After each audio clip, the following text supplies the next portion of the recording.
So guys, eto nga po pala ang iyong Kuya Trixels. Tayo nagbabalik na naman sa panibagong episode ng ating Growtopia series. Last episode natin sa channel natin is binuksan natin yung account ko sa main account or old account natin, and nakakita tayo napakaraming buy worlds. But this time, si Bebe Dirt muna ang gagamitin natin kasi eto na yung last day ni Bebe Dirt sa series na to. Pero yan nga, bago ka dito sa aking channel, huwag niyo kalimutan mag-like and mag-subscribe and pindutin yung notification bell down below para ma-notify kayo sa mga susunod nating uploads. Kung natin patagali pa, umpisa natin ang video ito. So ayun nga no, tama yung narinig nyo. Tatapusin natin yung series ni Bebe Dirt. Pero meron naman mga magagandang nangyari dito. Ang dahilan lang naman ba't ako magdilipat or tatapusin ng series natin kay Bebe Dirt kasi nga, total, gagamitin din naman natin yung main account natin. At ang goal lang naman natin dito kay Bebe Dirt is makakuha ng 1 DLs or 1 Diamond Lock. And I think sobrang close na natin, lalong-lalo na kung eto no, makikita nyo mga fortune quiz na to. So, ang nangyari, bibigyan ko na lang kayo ng konting update. So, nag-farm ako off-cam, kita nyo 15k na yan, dati 8k lang ata. Pero ayun nga, ang ginawa ko lang is BFG. So, meron nga pala ngayong bagong event. Kung di nyo guys alam. Kung di nyo alam, February season, nandito na yung bagong Grow Pass. Tapos meron na rin Lunar New Year. So, yung Lunar New Year guys, so may mga chance na makakuha kayo ng mga eto. Papakita ko sa inyo. Hopefully makakuha tayo, no? So, pag nag-break kayo ng kahit anong blocks, pero I think nakadepende pa rin siya sa rarity kung mag-drop siya, no? Pero try natin, mali mo mag-drop siya dito sa mga grass.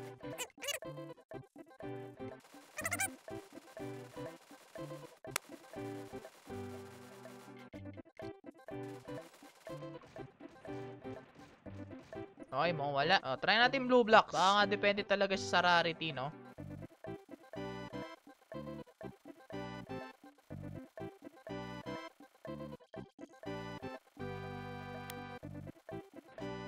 Walang nag-drop. So, nakadepende talaga siya sa rarity, no? Napatunayan natin. At ayaw pang magpasira na itong block na to. Eh, no nga pala, kung napansin nyo, may mga bagong changes dito sa farm natin, no? Naglagay ako ng storage room kahit hindi na tayo maglalaro dito.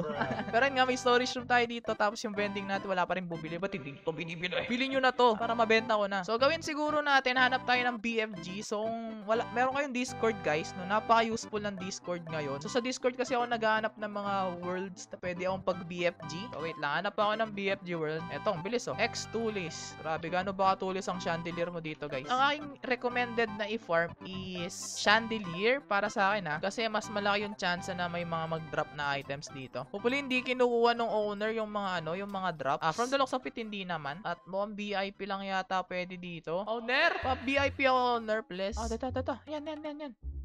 Nice one. So, eto, papakita natin. Ayun, nakuha na siya agad, nung arch. Ayan, ako rin, nakuha ko na rin yung kailangan ko. So, kailangan mo makuha netong paper dividing wall na block. Then, yung nakuha niya. So, hindi naman tayo magpa-farm na matagal. Actually, magpa-farm tayo matagal. So, farm na tayo hanggang 16k. At habang nagpa-farm ako dito, guys, papakita ko na rin yung mga nangyari nung habang off-cam. Flashback. So, ayan nga, nakita nagpa-farm tayo dito hanggang sa 15k. Nag-farm ako ng mga paper dividing wall para mapag-splice tayo ng mga fortune cookies na nakita nyo kanina sa world natin. At habang tayo ay nagbi-BFG, guys, ay nakakita ko, ito, may nakipag-usap sa atin na Indonesian, no, napakabait. No, naging friendly ako, syempre, friendly naman, mabuti akong tao, mabuti akong bata. Joke lang. Hindi, pero totoo yun, baka hindi nyo ako paniwalaan, So, ayun, boy, nakipagkwentuhan lang ako lahat. Tapos, tingnan yung ginawa niya. Binigyan niya ako 15 word locks, boy. Hindi ko yan hiningi, ha. Pero, gusto ko sanang tumanggi, pero naisip ko, wala pala akong pera. Mahirap lang pala ako. So, kinuha ko na, boy. Ano yan, blessings yan, bigay yan ni Lord. So, pag mga blessings, tinatanggap yan, wag tinatanggihan. Okay, wag mong tanggihan ng grasya, sabi nga nila. So, ayun, kinuha ko.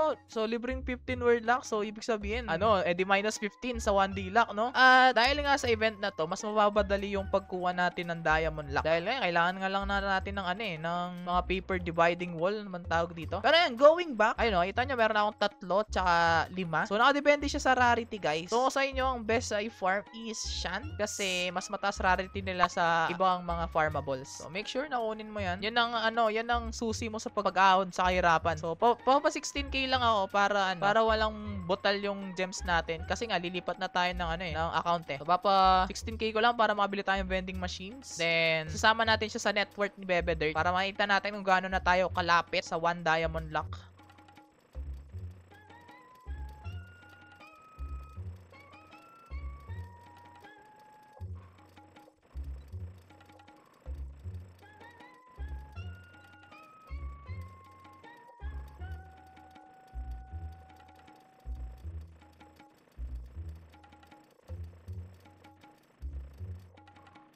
So, ayan. Meron na tayong 16k sakto. Pwede na tayo mag-live dito. Paalam, owner. Babalik tayo dito sa Bebe Dort. At sisirain natin to. Try natin makakuha ng ating seed. At least isa man lang, no? Sa 8 blocks na to, siguro naman may seed kahit isa, no? Hindi ka naman magiging madamot. Ayan. Dalawa pa.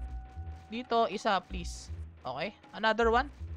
Another one. Ayun.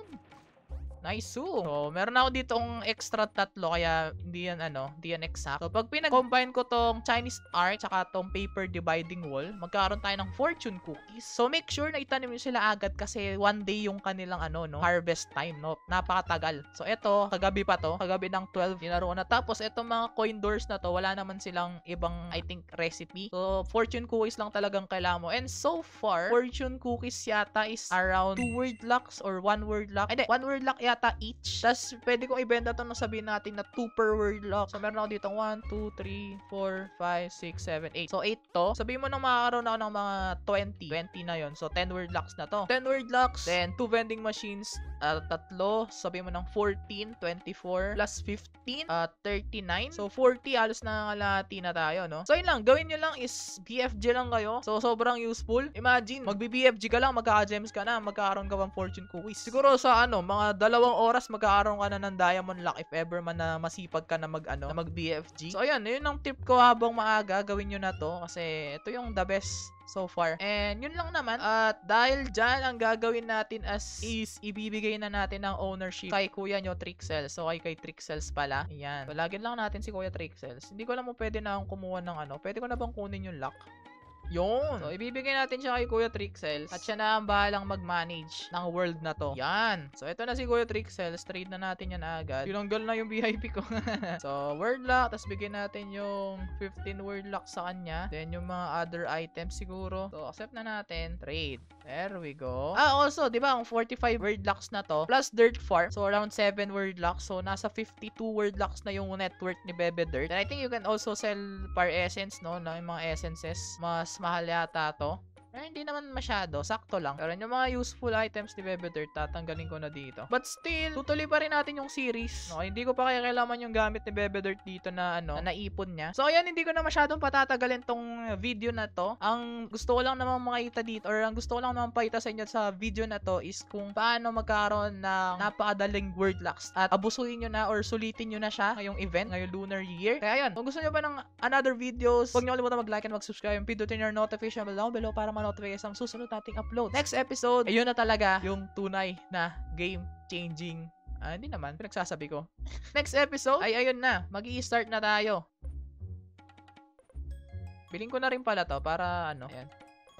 And napasingit ko pa pasensya na. Ayan. Eventually. Alright. Ayun na nga sabi ko. Ibibigay na natin kay Kuya Trixels to. Pero hindi. Nakuha akong nakapag-ipon ulit ng 80 gems sa BFG. At nakuha tayo ng 52 paper dividing wall tsaka 33 Chinese arch. So, ang gagawin natin, syempre gusto ko pa rin naman tapusin yung sinimulan ko na. Totalan dito na rin tayo, no? Ayan. So, eto. Extra blocks yan na nakuha ko na extra natin. Pero gusto ko munang tignan kasi kung ilan ba yung ibibigay nito per 8k gems. Kasi nga bumibili tayo ng mga diba? Vending machines. So, ayan. Break natin to lahat. Ayan. Break na natin. Hopefully, marami tayong makuwang seeds, no? Hindi, iyak talaga malala, par. 33 yata to, diba? 33 yung arch natin. Uy, sabay-sabay, combo.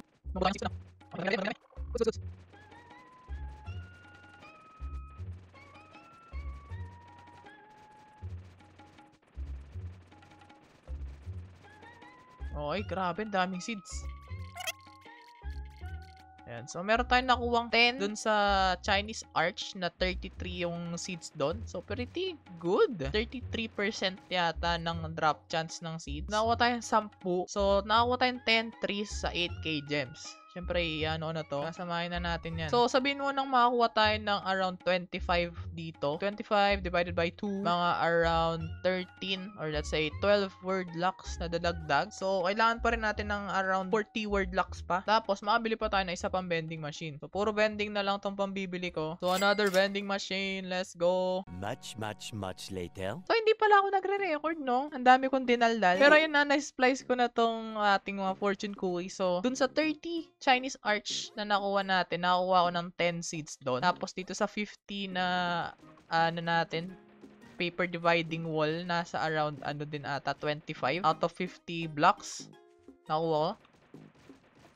So, goods din. At ang dami ko mga extra. So, nakuha ko 10 dito. In-estimate ko na siya na 2 per word lock. Makakuha tayong 25 na fortune cookies pag na-harvest natin. So, that is 12 word locks tapos plus 4 or 5 sa vending machine. So, 17. Tapos, kinalculate ko na lahat ng net worth natin. Lahat-lahat, pati itong world, ibebenta natin. 7 word locks, sinabi ko na. And then, na-accumulate na tayo ng 69 word locks net worth. So, ang balak ko is, kapag nag-farm pa ako ng 16k gems, makabili ako ng 2 vending machine. Tapos, makakuha tayo ng 20 na seeds or trees. Is matatapos na natin ang ating goal, which is 1 diamond lock. So, gagawin ko, magpo-farm na lang ako ng 16k gems. Hindi ko alam gaano katagal to, pero tatry natin siyang tapusin within today. So, be right back. Sinisira ko na, binibreak ko na yung mga blocks, no? Ayan. Expected ko na, ano dito, na makukuha natin is around 40 seeds. Pero mga malabo, siguro mga 25 to 30 dun sa mga platforms.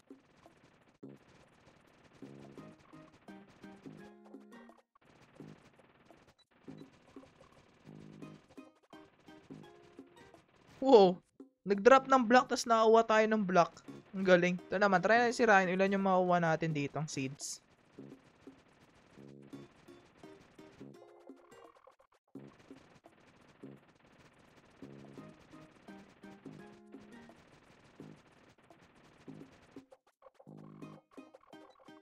Wait par. Naka 12 lang tayo na seeds. Ayun lang. 40 lang nakuha natin. Medyo konti siya. So, ano mo to, itatimes mo siya ng around 2.5 siguro. So, around 30, 32, 35. Tapos, pagbebenta mo, nasa around 15 word lock ang balik natin dito. Tapos, pwede pa tayong bumili ng vending machines pa. So, dito natin siya gagastusin. So, 2 vending machines. So, sabihin na natin 9 word locks. So, na-accumulate tayo na 15 plus 9, 14, 24 word locks dito sa ginawa natin. At iba pa yung case kung meron kayong Harvester of Sorrows, guys, no? Kasi may chance na magka-double drops kayo pag gumamit kayo ng Harvester of Sorrows. Kung may kamahalan sila, nasa around diamond lock, 120 yata or more or less. Pero maganda siyang investment. Lalo na kung mahilig kayong mag-mass produce or meron kayong mga farms na need farmables na need nyo na paramihin. So, ideal na meron kayong Harvester of Sorrows. Pero dahil nga baguhan ka pa lang, hindi mo pa yun makagawa. So, dadagdag ko na tong 24 word locks, ilagay natin siya sa ating list. So, kung dati meron na tayong 69 plus pa tayong 24. So, 93. Kulang na lang tayo ng 7 word locks. So, ang isang way doon, eto is hindi talaga siya is BFG ulit. Yun lang ang gagawin nyo, guys. Pero siguro dahil new player ka, medyo hindi siya ideal na gawin. Para kasi sa akin, boring yun. Ako mismo, personally, naboboringan ako sa BFG lang. Farm lang tayo ng farm. Hindi yun masaya, guys. So, pwede ko i-suggest sa others, pwede kayong gumawa ng soul farm, which is another hectic, pero at least hindi siya ulit-ulit as BFG, no? Tapos, mas malaki yung mo doon, mas malaki yung tubo mo or profit mo. And then, pwede ring gumawa na lang yung sarili yung farm. Hindi kayo, pagkatapos nyo, tapos na talaga. Kasi kapag nag-BFG ka, unlimited yun eh. Hanggang sa magsahwa ka.